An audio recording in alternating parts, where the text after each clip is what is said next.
Hello all, welcome to the online lecture series of Rajagiri School of Engineering and Technology. I am Anjasri VK, Assistant Professor, Department of Computer Science and Engineering. In this session, I will be discussing the part 3 of Module 1 and this subject is Computer System Architecture. And this is actually the continuation of part 1. So, hope you referred part 1. The contents that I will be discussing here are multiprocessors and multi-computers, multi-vector and SIMD computers, and conditions of parallelism. So the first thing that I am going to discuss here is multiprocessors and multi-computers. Already in the part 1 of module 1, already I discussed about MIMD computers. What is MIMD computer? MIMD means multiple instruction, multiple data. Multiple instruction, multiple data means it is a parallel type of machine or it is a parallel architecture. So two ways are there for implementing this MIMD computers. One is by means of shared memory multiprocessor or multiprocessor, and another one is distributed memory multi-computer. So what is multiprocessor and what is shared memory? Both are same. Shared memory multiprocessor and multiprocessors are same. And why it is known as shared memory multiprocessor? Because there will be a shared memory and this shared memory will be using by all the processor in that particular machine. That's why it is known as shared memory multiprocessor. And what is multi-computer? In the case of multi-computer, you will not have any shared memory, and each and every processor will be having its own local memory, and by means of message passing mechanism these processors will be communicating between each other. And in the case of shared memory, there will be shared memory and the shared variables will be there, and using these shared variables the processors can communicate each other. That is the main difference between multiprocessor and multi-computer. And also the figures that are given in this particular discussions are very important, so you have to consider the figures also. And about this shared memory multiprocessor, the shared memory multiprocessors is again divided into three, and I will be discussing each of these three models along with this figure and how it is divided, on what basis it is divided. These three classifications are made. So these models actually differ how the memory and the peripheral resources are shared or distributed. Or this model is actually formed on the basis of the resource sharing, or it can be either the memory or it can be either the IO resources. So the first classification in the shared memory multiprocessor is the UMA. That means the Uniform Memory Access Model. So in the case of Uniform Memory Access Model, the physical memory is actually uniformly shared by all the processors, and all the processors have equal access time to all memory words, which is why it is called Uniform Memory Access. Each processor may use a private cache. Peripherals are also shared in some fashion. So you can see here, this is the figure of Uniform Memory Access Model. In this case, P1, P2, P3, etc., Pn are the processors, and SM1, SM2, etc. up to SMM are the shared memory, and this is the IO. And you can see the interconnection mechanism. So this interconnection mechanism you will be learning in module 3, and using this interconnection mechanisms like bus, crossbar, multi-stage network, these are the different interconnection mechanisms that enables the processor to communicate with the shared memory. So all these processors, so suppose there are n number of processors are here, so all these processors have equal access time to all these shared memory. So all these processors will be equally sharing the memory resource and also the IO resource. So all these will have equal access time, and that's why it is known as Uniform Memory Access Model. And these are some important points that are related to this multiprocessor machines. So multiprocessor systems are also known as tightly coupled system. It is due to the high degree of resource sharing in between the processors and the shared memory. The system interconnects takes the form of a common bus or a crossbar switch or a multi-stage network. So these things, that is the interconnection networks, all these things we will discuss in the coming module.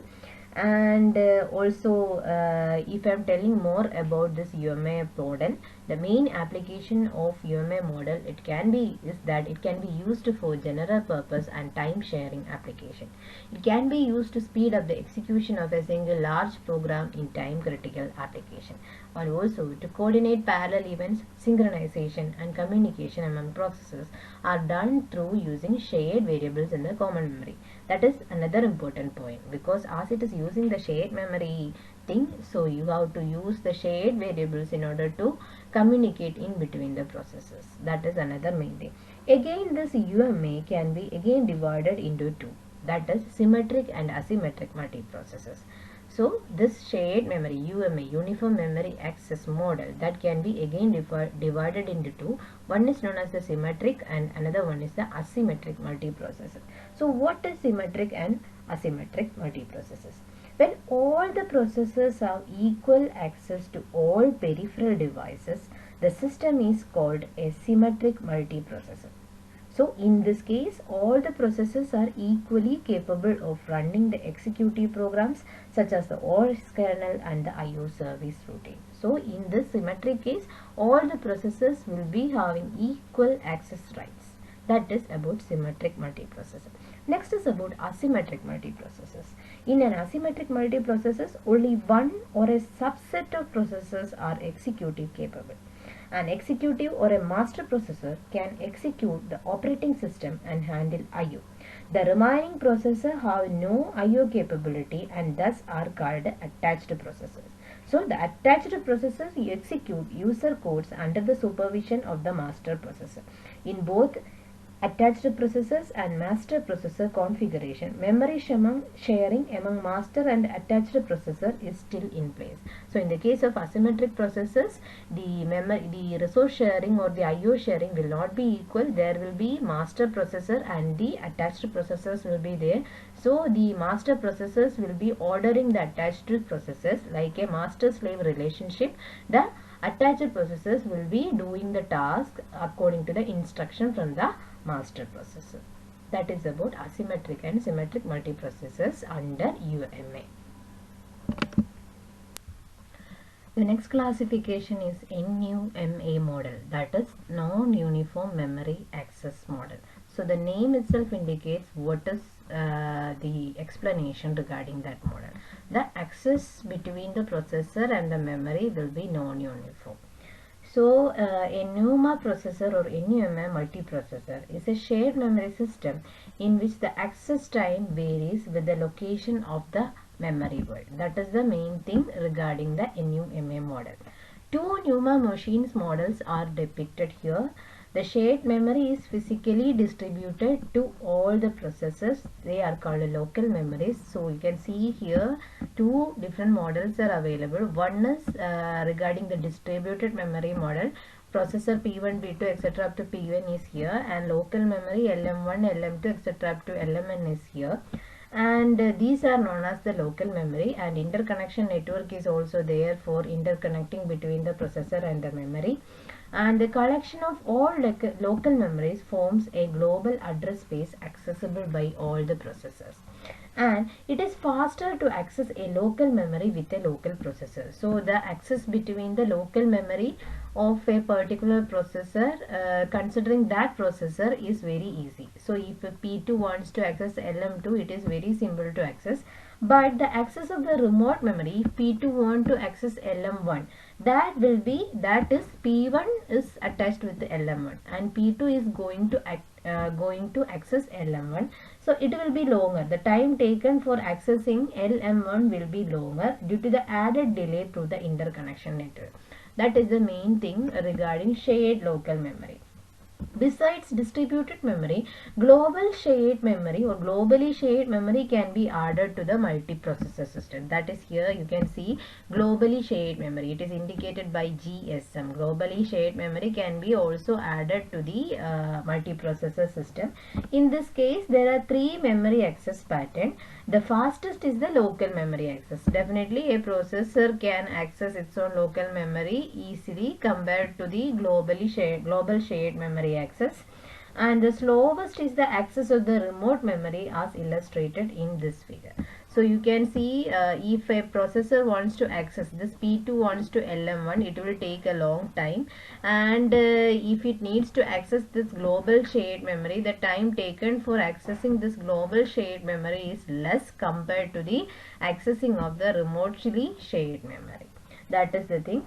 The next is global memory access. The slowest is the access of the remote memory access. And as a matter of fact, the models shown in these two figures can be easily modified to allow a mixture of shared memory and private memory with prescribed access rights. So in this figure you can see a hierarchically structured multiprocessor is modeled here.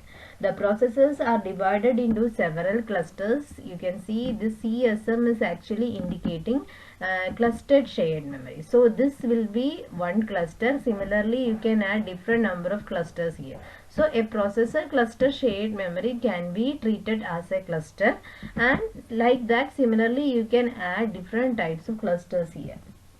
And as a matter of fact, you can see each cluster is itself an UMA. So each cluster, if you are checking each individual cluster, you can see a uniform memory access model.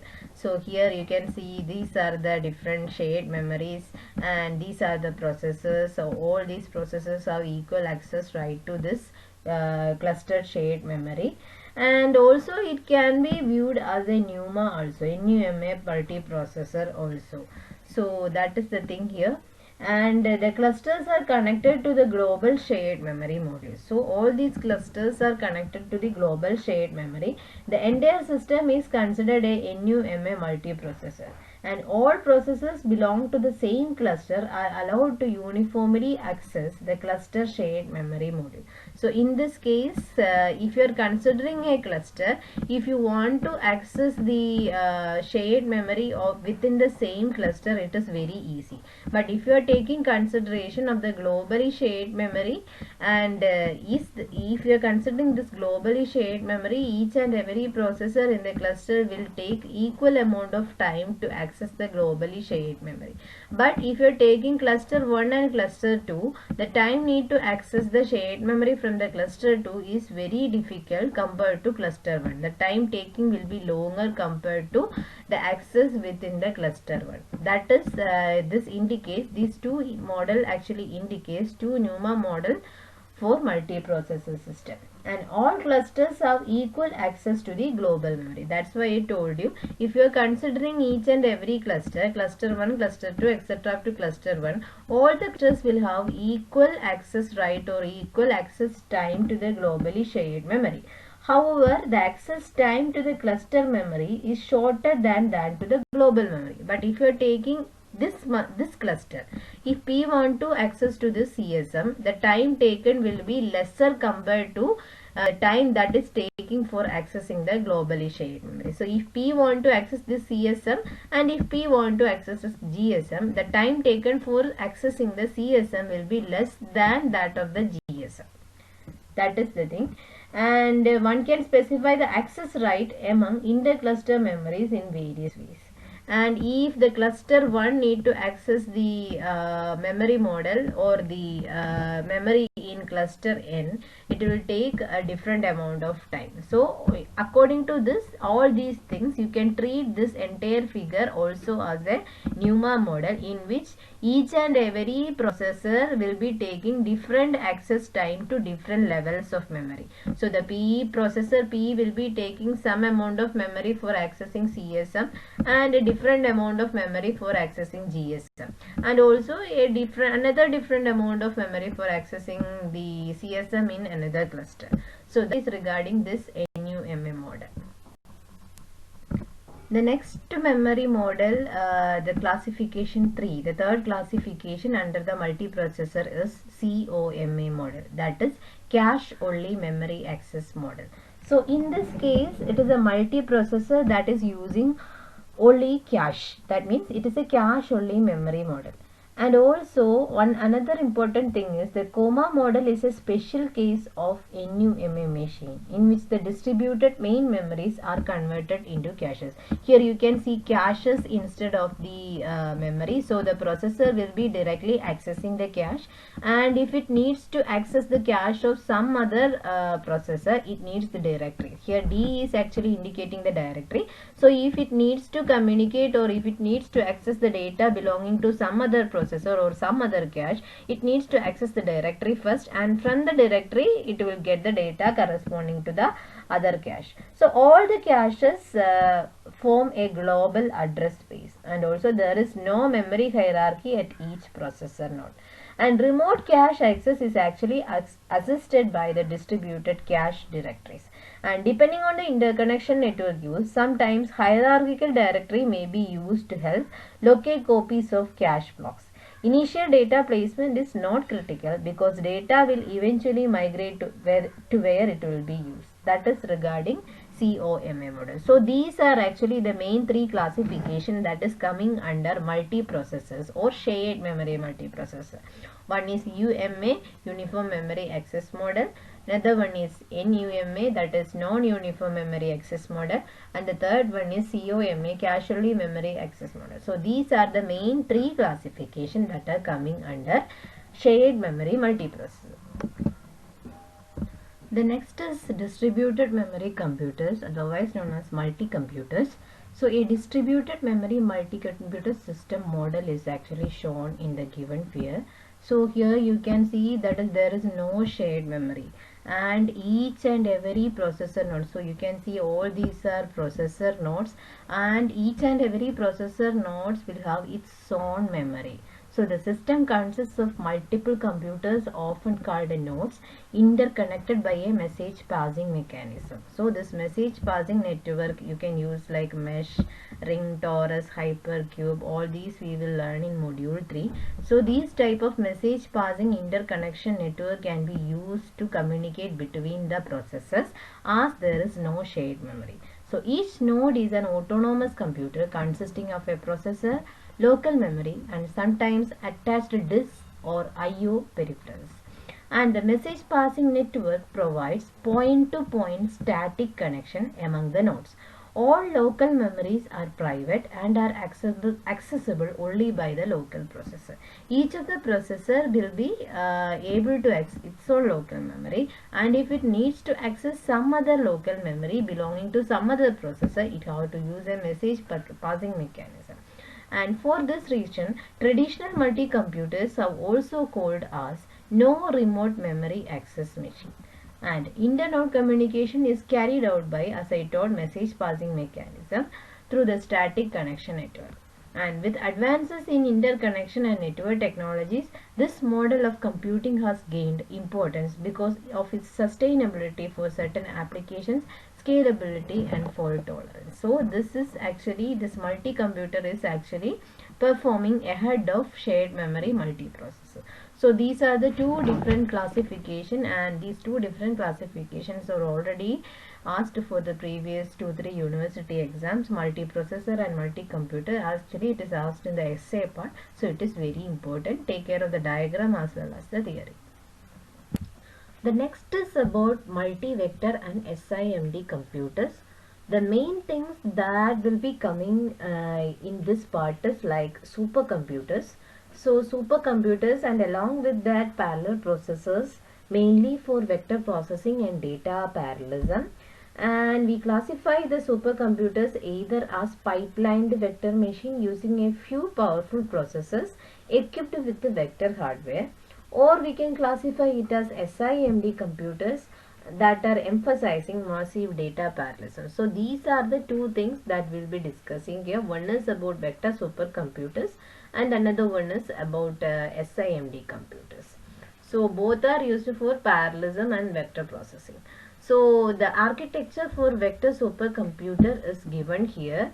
So in this case you can see two processors are there. One is a scalar processor and another one is a vector processor. So this question along with the figure is asked for the last university exam. So this is a very important question. And this is the figure. Here you can see the scalar processor. Inside the scalar processor you can see scalar functional pipelines and scalar control unit, scalar instructions are there. So this entire block is actually belongs to scalar processor, and the vector processor is also here. Here you can see the vector control unit, vector register, vector functional pipeline. All these things are actually belongs to the vector processor and vector processing. So here a vector computer is often built on top of a scalar processor, and also the vector processor is attached to the scalar processor as an optional feature. So the vector processor is actually attached along with the scalar processor. So whatever be the manipulations that is happening here will be depending on the type of instruction. That means here you can see a mass storage device, a host computer is here, main memory is here. So whatever be the instruction that is present in the main memory or the program and data, you can load from the main memory or through the host computer. Host computer is also there. So either the instruction or data will be coming from the host computer, or you can fetch the data from the main memory also. So whatever be the instruction, that will be first given to the scalar control unit. So the scalar control unit will decode the instruction, and depending upon the type of the instruction, it will be direct either to the scalar functional pipeline or to the vector functional pipeline. If the input instruction that is coming from the main memory to the scalar control unit is a scalar instruction, then it will be directed to the scalar functional pipeline, and it will fetch the scalar data also from the main memory, and after that it will perform the manipulation and it will store back the scalar data to the main memory. That is about the scalar processor. And if the instruction is a vector instruction, then it will be directly given to the vector control unit. So the vector control unit will control the passing of the data between the vector functional pipeline, vector register and the main memory. All these things will be controlled by the vector control unit. So if the data decoded by the scalar control unit is a vector instruction, then it will be translated or it will be sent to the vector control unit. And according to the instruction, the vector control unit will fetch vector data from the main memory into the vector registers, and by means of using this vector register, the vector functional pipeline will perform vector instruction. That means it will perform operations using this vector register on the instruction that is receiving by the vector control unit. And after performing this manipulation, the final output that will be stored back to the main memory. So that is about this vector supercomputer having scalar processor as well as vector processor. So this control unit is actually supervising the flow of vector data between the main memory and the vector functional pipeline. The vector data flow is coordinated by the control unit. A number of vector functional pipelines may be built into a vector processor. So that is about this figure under this vector supercomputers. Next is about vector processor model. Mainly there are two kinds of vector processor models. One is register to register architecture and another one is memory to memory architecture. So first one is register to register architecture. The previous figure that I discussed regarding vector supercomputer is one type of register to register architecture, and the vector registers are actually used to hold the vector operands, intermediate and final vector results. So in the case of this register to register architecture, the vector registers or the vector data will be moving in between the registers only, and the vector functional pipelines retrieve operands from and put results into the vector registers only. So always the movement of the data will be taking place in between the registers. All vector registers are programmable in user instruction. Each vector register is actually equipped with a component counter which keep tracks of the component registers used in successive pipeline cycles. So there are fixed number of vector registers and functional pipelines in a vector processor. Therefore, both resources must be reserved in advance to avoid resource conflicts between different vector operations. Next classification is a memory to memory architecture. So a memory to memory architecture basically differs from a register to register architecture in the use of a vector stream unit to replace the vector register.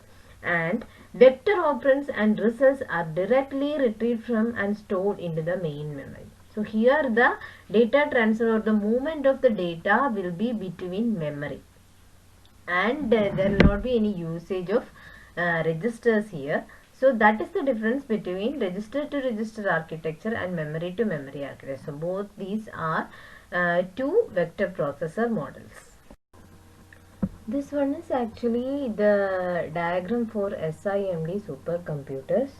The previous figure that we described in Splint's classification was an abstract model of SIMD computers having a single instruction stream over multiple data streams.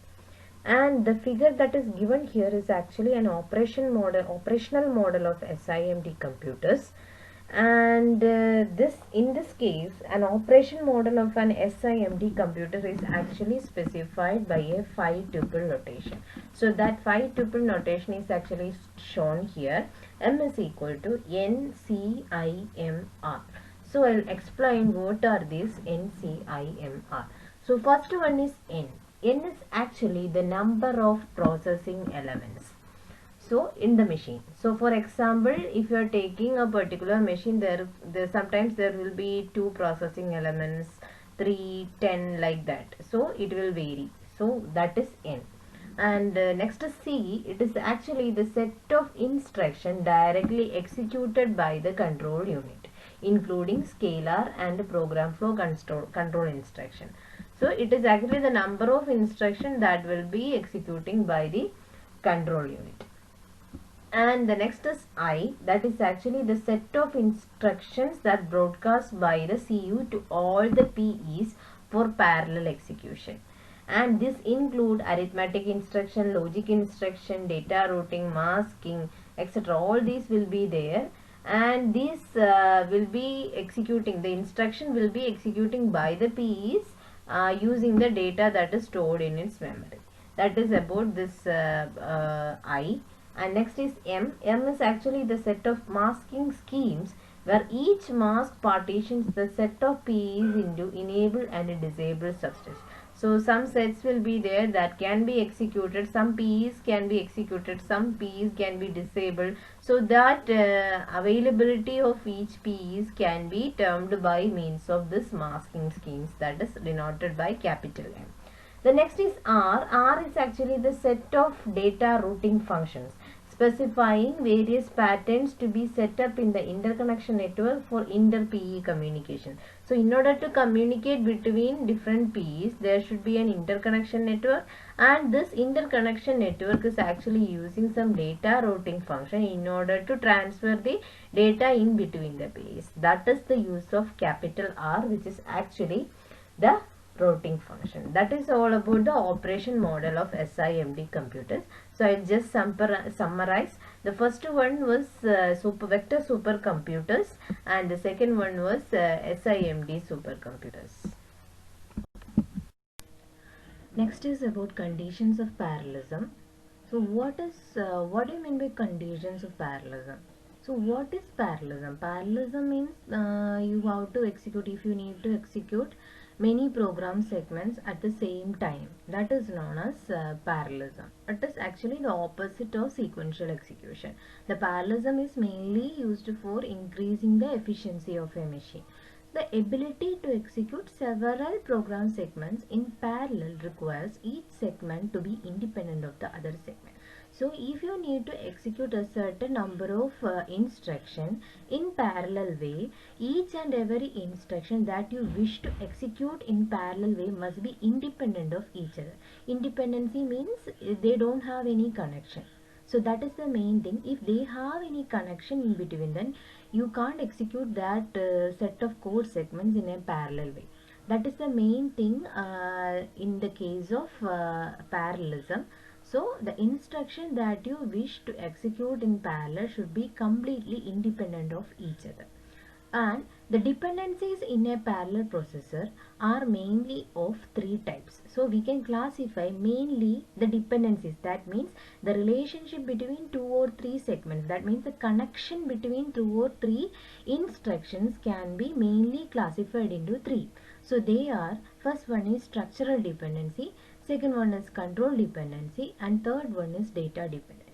So if the instructions that you wish to execute in a parallel way possess any of these dependency, you can't execute that set of instructions in a parallel way.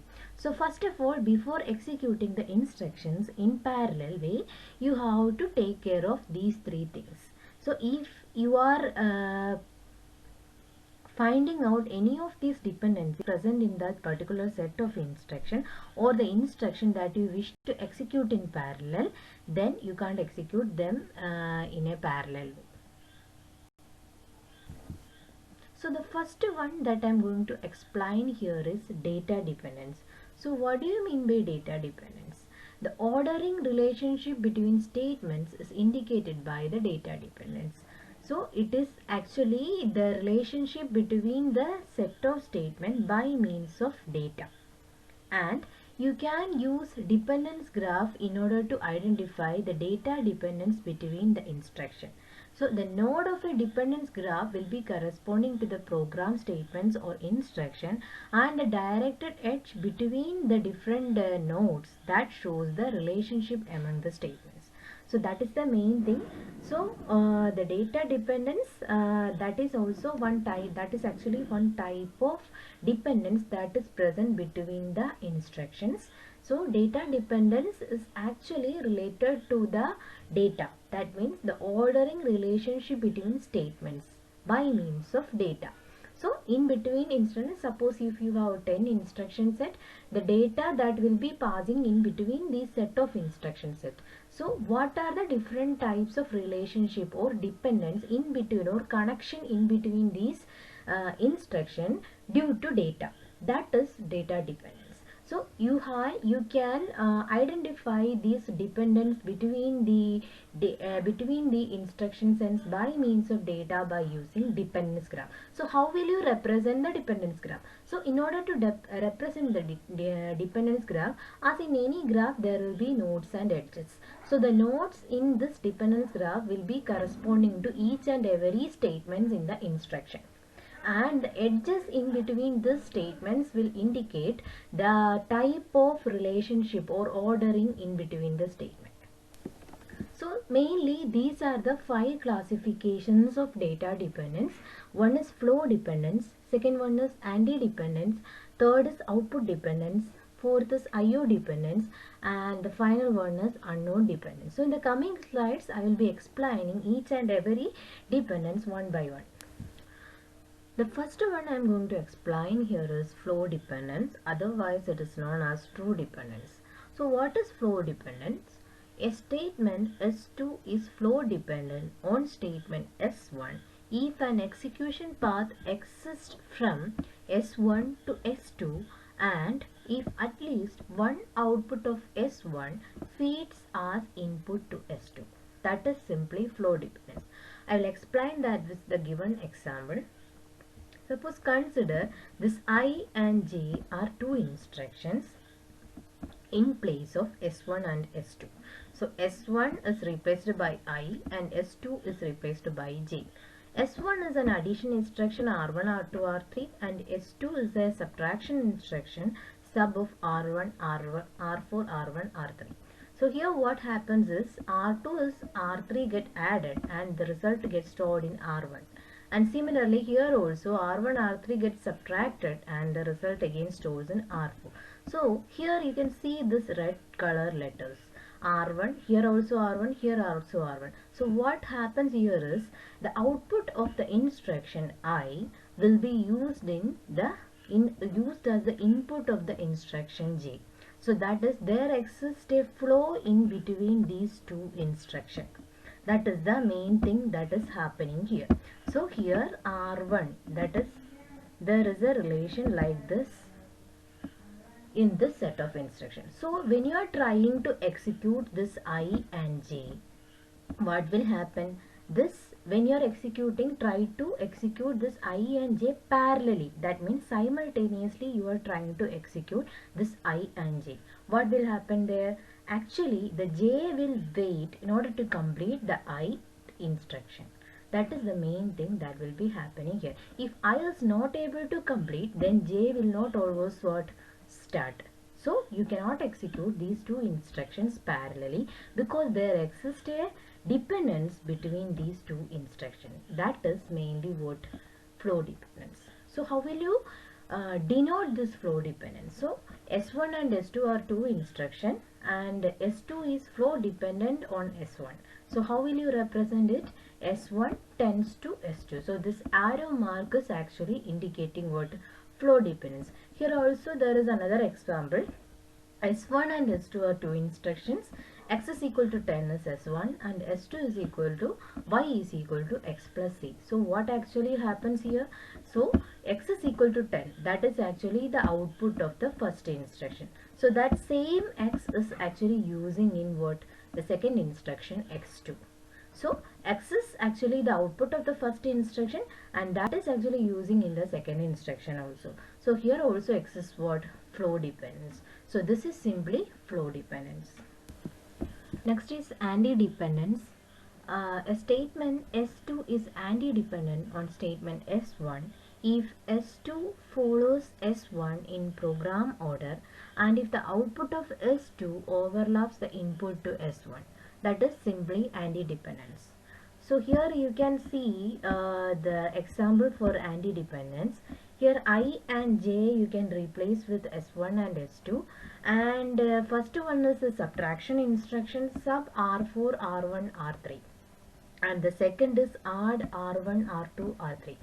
Here also you can see this red letters and here it is saying that if the instruction j is actually executing first and after that only instruction I get executed.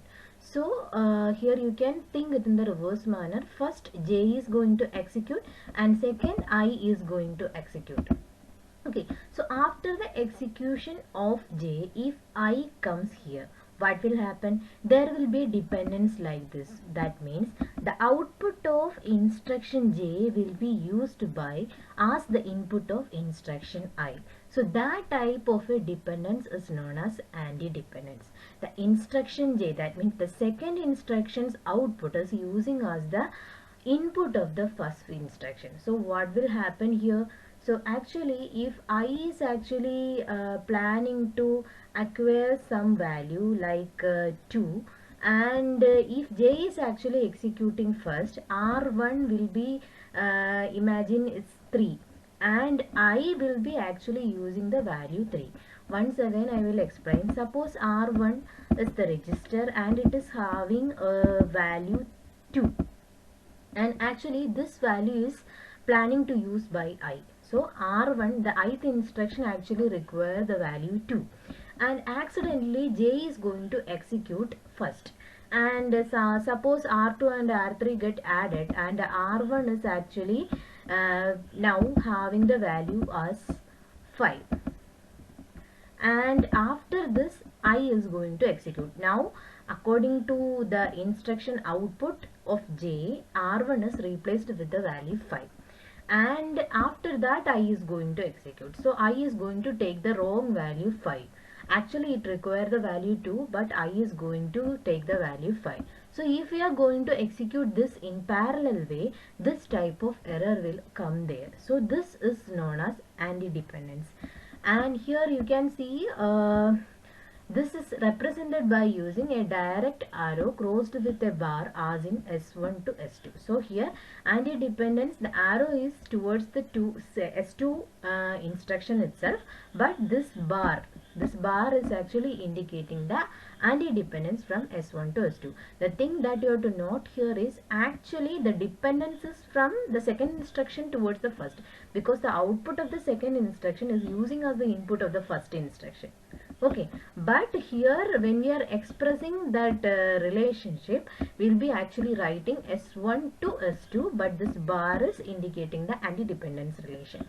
And the example here, you can see here S1, S2 are two instruction, X is equal to Y plus 3 and Y is equal to 10. So here Y is equal to 10 is the output of S2, and that is actually using here as input of S1. So this is the problem that I explained that will be coming in anti-dependence if these two instructions are executing in a parallel way. That is all about anti-dependence. Next is output dependence. So what do you mean by output dependence? Suppose two statements are output dependent if they produce the same output variable. That means two instructions are there, S1 and S2, and they are going to write their output to the same variable. So that is known as what? Output dependence. So output dependence is actually indicated by S1 arrow S2, and you can see a circle at the tip of this arrow. This is actually for indicating output dependence from S1 to S2. So here you can see two instructions I and J. I is actually sub of R1, R4, R3, and J is add of R1, R2, R3. And here R4, R3 will be added and stored in R1. R2, R3 get added and stored in R1. So what will happen here? The output that written by I will get overwritten by J. So what will happen due to that? If suppose that K is actually planning to take the output of instruction I, and due to this overwriting, what will happen? K will accidentally take the value of J. That means whatever be the value of J that is written to R1, or whatever be the output of this Jth instruction that is written to R1, will be accidentally taken by K. Actually it needs the value of I, but due to this output dependence, what will happen? There will be a chance of taking what? The wrong value. So that is known as what? Output dependence, writing value to the same location. So this is one another example. Here you can see S1, S2, X is equal to 10, X is equal to 20. So what will happen? Definitely X will get overwritten by 20. If suppose some other instruction is coming here and it wishes to take the value 10, then it will not get. Why? Because X is actually overwritten by S2. So it is indicated by S1, a circled arrow, and S2. This is actually output dependence. Next is IO dependence. So IO dependence occurs not because of the same variable, but because the same file is actually referred by both the IO statements. That is the meaning, or that is the difference between flow dependence and IO dependence. So in the case of IO dependence or anti-dependence or output dependence, whatever it is, the same variable is using in two statements. That is the method for analyzing the type of dependence. But in the case of IO dependence, the main thing is the two statements or two instructions will be referring the same file. That type of a dependence is known as IO dependence. Suppose here in this instruction you can see S1 read of 4A of I. So here mainly you have to identify the IO statements. The IO statements that are coming here is read as well as write. So in this case you can see S1, S2, S3, S4, 4 instructions are there. Read of 4, comma A of I, and rewind of 4, write of 4, comma B of I, rewind of 4. So here you can see that S1 and S3. So both this 4 is actually indicating a file. So read, write. So both of these instructions S1 and S3 are referring the same file by means of an IO operation. So read and write, they are both using an IO statement for writing and reading from the same file. That is the file 4. So that is actually what IO statement or IO dependence. So here the IO dependence will be represented by S1 to S3. So you can see this is actually the graphical representation. So here S1 and S3 are the nodes, and you can see the arrow that is connecting between S1 and S3. So S1 to S3 there is an IO dependence that is actually indicated by using this particular idea. The last and final dependence is unknown dependence. In this case, it is actually not a relevant one, but in this case, if the dependence between any two statements is not determined, it cannot be determined, then such things are known as, such type of dependence is known as unknown dependence. So normally unknown dependence comes in the following situation.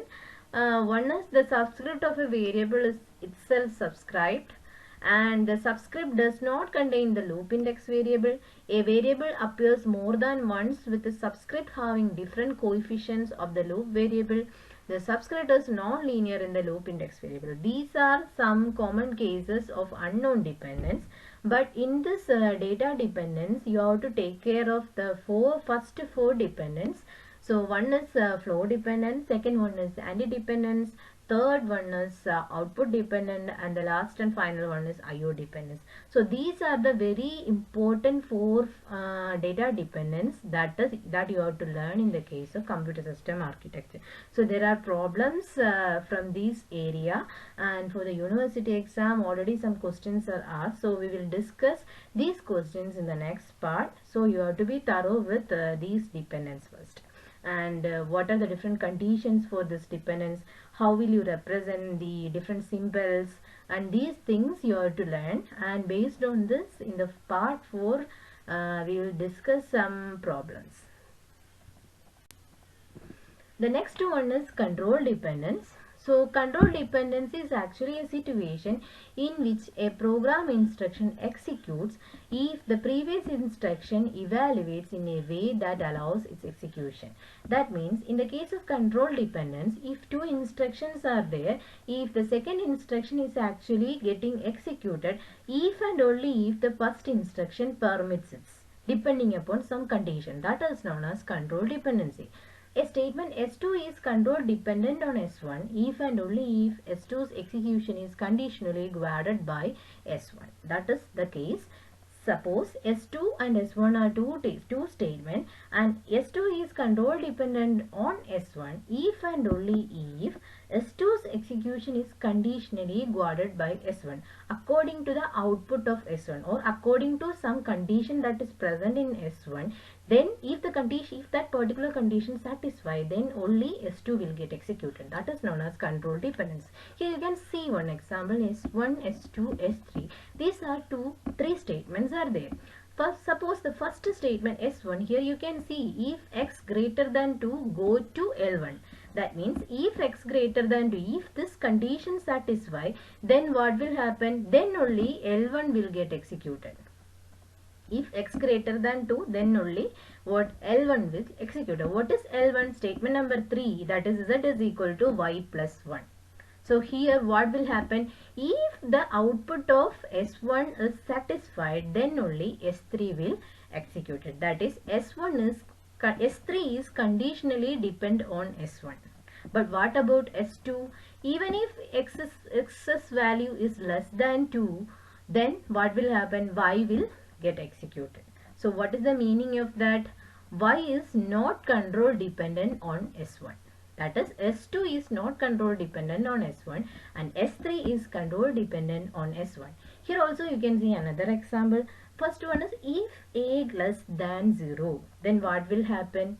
B is equal to 1 and C is equal to, this is actually a Python a coding statement. Here if A less than 0, B will be assigned with the value 1 and C is equal to 2, that is actually outside this condition statement. So what is happening here? C is equal to 2 is a statement that is not depending on the output of if A less than 0, and B is equal to 1, that is actually depending on what? If A less than 0. If and only if A less than 0, then B will be assigned with the value 1. So B is equal to 1 is conditionally dependent on if A less than 0, and C is equal to 2 is not conditionally dependent on A less than 0. So this is also one special case, or that is coming in the case of parallel execution of program. So you have to consider control dependence also for executing 2 or 3 instructions in a parallel way. Another one is structural dependence or resource dependence. This is actually a dependency that arises due to the resource conflict in the pipeline. That means if the instructions are trying to use the same type of resources, then structural dependency or resource dependence will come. A resource conflict is a situation when more than one instruction tries to access the same resource in the same cycle. So the resources can be register, memory or ALU. So such type of a dependence is known as resource dependence. And when the conflict is actually occurring in ALU, that means if two or more instructions are trying to acquire the same ALU, and imagine that there is only one ALU present in that machine. So such type of a dependence is known as ALU dependence. And another thing is storage dependence. If the conflict involves workplace storage, that means if the instructions are trying to access the same memory device or it can be any type of storage device. If all the instructions are trying to access the same type of storage device or the same storage device, then that type of a dependence is known as storage dependence. So these are all about different types of dependence data dependence, structural dependence, control dependence, and some problems are also coming from this area. So I will discuss that in part 4. Next is Bernstein's condition. Bernstein is actually a well-known scientist, and he revealed a set of conditions which must exist if two processes can execute in parallel. So the scientist named Bernstein, he put forward some conditions. So if the processes that wish to execute in parallel, if they are satisfying this set of conditions, then they can execute in parallel. So that is actually stated by Bernstein. And some of the notations that he used in this conditions are P1 and P2, that is actually indicating two processes. I1 and I2, it is actually the inputs of P1, input set of P1 and P2, that means the input variables of P1 and P2. And O1 and O2, it is the output set or the output variables of P1 and P2. And the input set I can also be called as the read set or the domain of P1, and also the output set can also be called as a write set or the range of process P1 and P2. And he stated that if two processes P1 and P2 wish to execute in parallel, that means here you can see that how I demonstrated the notation for parallelism. P1, two pipe symbols, P2. This is actually indicating P1 executing parallel with P2. So if two programs or two processes wish to execute in parallel, then it should satisfy these three conditions according to Bernstein. So what are these conditions? I1 intersection O2 is equal to 5.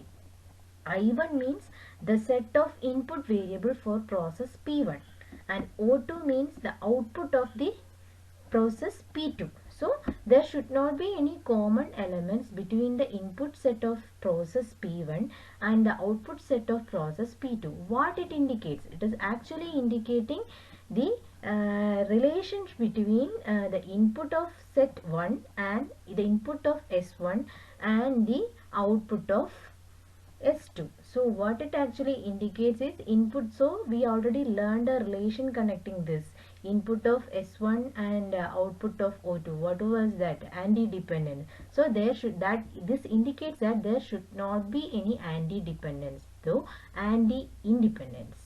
The second one is O1 intersection I2. What is that? O1 means the output of process P1 and I2 is actually the input of process P2.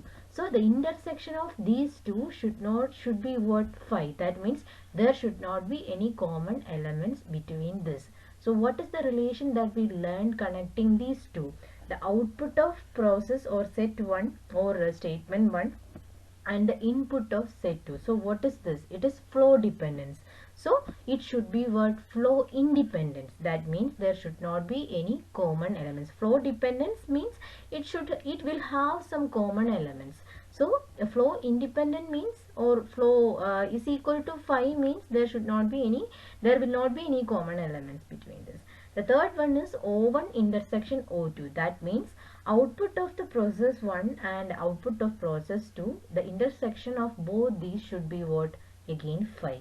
That means there should not be any common elements in between the output of process 1 and output of process 2. So what is actually this indicates?